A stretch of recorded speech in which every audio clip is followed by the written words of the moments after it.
BJP এখন ফুল মুডে খেলতে শুরু করে দিয়েছে। ওদিকে নরেন্দ্র মোদী ইউপিতে অযোধ্যায় আজ একটি র্যালি করবেন।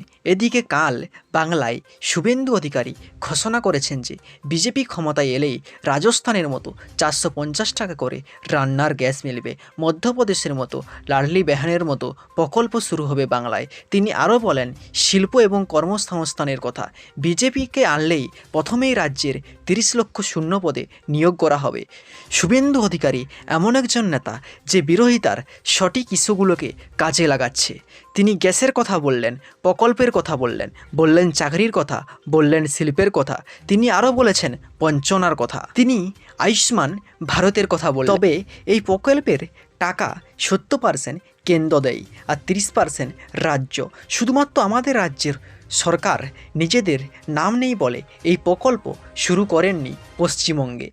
যদি এই প্রকল্প পশ্চিমবঙ্গের বুকে চালু হতো তাহলে পশ্চিমবঙ্গের গরিব, খেটে খাওয়া, মধ্যবিত্ত সকল শ্রেণীর মানুষের অনেকখানি উপকার হতো এবং তারা বিনামূল্যে ভারতবর্ষের যে কোনো হসপিটালে তাদের চিকিৎসাটা করিয়ে নিতে পারতেন। আমার মনে হয় বিজেপির প্রত্যেক নেতাকেই, ছোট বড় প্রত্যেক নেতাকেই এই আয়ুষ্মান ভারতের বঞ্চনার কথা মানুষের সামনে তুলে ধরতে হবে। কাল শুভেন্দু অধিকারী ঠিক কী বলেছেন সেটা আপনাদেরকে শোনাবো। শিবরাজ সিং চৌহানের মতো পশ্চিমবঙ্গে বিজেপিকে আনুন, লাডলি বহিন চালু হবে। আমরা তাদের কথা দিচ্ছি, রাজস্থানে যেমন 450 টাকা গ্যাস আজ থেকে চালু হয়েছে, আমরা 450 টাকা গ্যাস দেবো। মন্ত্রী ছিলাম, মমতা বলতো যে একটা চাকরি দিতে গেলে 25,000 বেতন দিতে হবে, 4টে ভোট পাবো। ওই 25,000 টাকাটাকে যদি 500 করে 50টা ফ্যামিলিতে দিই তাহলে 4টে করে 200 ভোট পাবো। ও চাকরি দিতে চায় না, শিল্প করতে চায় না, ভয়াবহ অবস্থা। এবং মহিলারাও দলে দলে বেরোচ্ছেন।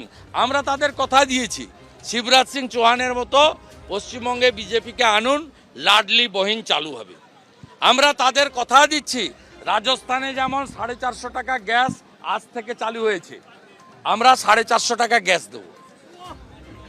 আমাদের বিজেপি সরকার করুন, Modi guarantee, only guarantee, Modi guarantee. 2 কোটি বেকার যুবক, প্রথমেই 30 লক্ষ রাজ্য সরকারের ভ্যাকেন্সি আমরা ফিল আপ করব। যে 6 লক্ষ ভ্যাকেন্সি রাজ্য সরকার অবলুপ্ত করেছে তাকে পুনর্জীবিত করব।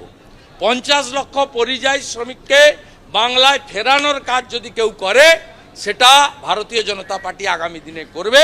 আমরা এটা আশ্বস্ত করছি জনগণ।